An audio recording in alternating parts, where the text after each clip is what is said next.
UDF സർക്കാരിന്റെ ആദ്യ നയപ്രഖ്യാപനം ഇന്ന് ഗവർണർ രാജേന്ദ്ര വിശ്വനാഥ് ആർലേക്കർ രാവിലെ 9-ന് നിയമസഭയിൽ നയപ്രഖ്യാപന പ്രസംഗം നടത്തും. പ്രകടന പത്രികയിലെ വാഗ്ദാനങ്ങളും നയപരിപാടികളും ഉൾപ്പെടുത്തിയാകും നയപ്രഖ്യാപന പ്രസംഗം. ഇന്ദിരാ ഗ്യാരണ്ടി വാഗ്ദാനങ്ങൾ നയപ്രഖ്യാപനത്തിൽ ഉൾപ്പെടുത്തിയിട്ടുണ്ട് എന്നാണ് സൂചന. അതേസമയം കേന്ദ്ര സർക്കാരിനെതിരായ വിമർശനങ്ങൾ നയപ്രഖ്യാപനത്തിൽ ഉൾപ്പെടുത്തിയിട്ടുണ്ടോ എന്നതും പ്രധാനമാണ്. മന്ത്രിസഭ അംഗീകരിച്ച നയപ്രഖ്യാപന പ്രസംഗം ഗവർണർ പൂർണ്ണമായും വായിക്കുമെന്നാണ് സർക്കാരിന്റെ പ്രതീക്ഷ. റോഷിപാൽ വിവരങ്ങളുമായി തിരുവനന്തപുരത്ത് നിന്ന് ചേരുന്നുണ്ട്. റോഷിപാൽ, VD സതീശൻ സർക്കാരിന്റെ ആദ്യ നയപ്രഖ്യാപനമാണ്. നിലവിലെ സംസ്ഥാനത്തെ ധനസ്ഥിതി സൂചിപ്പിച്ചുകൊണ്ട് ഇന്ദിരാ ഗ്യാരണ്ടിയിലെ പ്രഖ്യാപനങ്ങളൊക്കെ സൂചിപ്പിച്ചുകൊണ്ടുള്ള ഒരു നയപ്രഖ്യാപനമാകും എന്നാണ് കരുതുന്നത്. അതിൽ തന്നെ കേന്ദ്രത്തെക്കുറിച്ച് കേന്ദ്ര വിമർശനം ഉണ്ടാകുമോ എന്നുള്ളതൊക്കെ ആകാംക്ഷയോടുകൂടി നമ്മൾ ഉറ്റുനോക്കുന്നു. റോഷിപാൽ.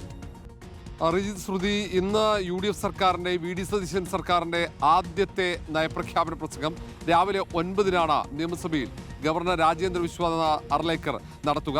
അതിൽ കേരളം ഉറ്റുനോക്കുന്നത് കേന്ദ്ര സർക്കാരിനെതിരെയുള്ള വിമർശനം ഉണ്ടാകുമോ എന്നതാണ്. കഴിഞ്ഞ LDF സർക്കാരിൻ്റെ കാലത്ത് കേന്ദ്ര സർക്കാരിനെതിരെയുള്ള വിമർശനം ഉൾപ്പെടുത്തി നയപ്രഖ്യാപന പ്രസംഗത്തിന് മന്ത്രിസഭ അംഗീകാരം നൽകിയെങ്കിലും ആ നയപ്രഖ്യാപന പ്രസംഗം അത് ആദ്യമുണ്ടായിരുന്ന ആരിഫ് മുഹമ്മദ് ഖാൻ ഗവർണറാകട്ടെ, തൊട്ടു പിന്നാലെ വന്ന രാജേന്ദ്ര വിശ്വനാഥ് ആർലേക്കറും ഇവർ ഈ ഭാഗം ഒഴിവാക്കുന്നതുമായി ബന്ധപ്പെട്ടോ അല്ലെങ്കിൽ അത് സഭയിൽ പ്രസംഗിക്കുമ്പോൾ ഒഴിവാക്കുന്നതുമായി ബന്ധപ്പെട്ട് അടക്കമുള്ള തർക്കങ്ങളുണ്ടായിരുന്നു.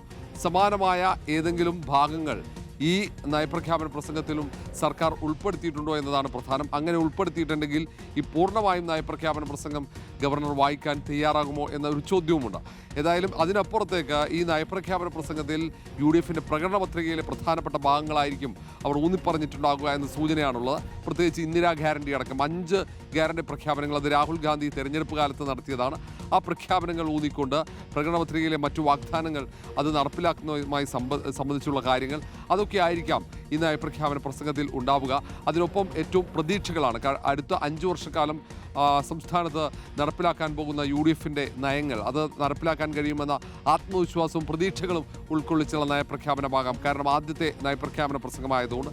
ഏതായാലും ഗവർണർ ഈ നയപ്രഖ്യാപന പ്രസംഗം ഒരു വരി പോലും ഒഴിവാക്കാതെ അത് വായിക്കുമെന്ന ആത്മവിശ്വാസവും പ്രതീക്ഷയുമാണ് UDF സർക്കാരിനുള്ളത്.